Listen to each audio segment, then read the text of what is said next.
Yan, sasagot po tayo ng katanungan at ang kanyang katanungan ay ganito. Gaano kalaki ang pananampalataya ni Pedro? Yan ang kanyang tanong. Gaano kalaki ang pananampalataya ni Pedro? Basahin natin yung Matthew 14:31. Ganito ang nakasulat. At pagdakay, iniunat ni Jesus ang kaniyang kamay at hinawakan siya at sa kanya'y sinabi, O ikaw, nakakaunti ang pananampalataya, bakit ka nag-alinlangan? Ang tanong mo, gaano kalaki ang pananampalataya ni Pedro? Diba si Pedro, apostol na yon.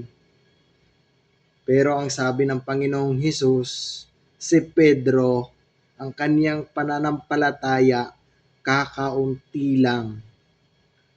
Sabi niya dun sa talata, ikaw na kaunti ang pananampalataya, bakit ka nag-aalinlangan?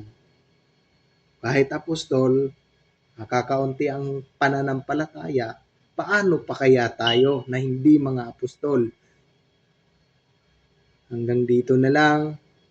Paalam.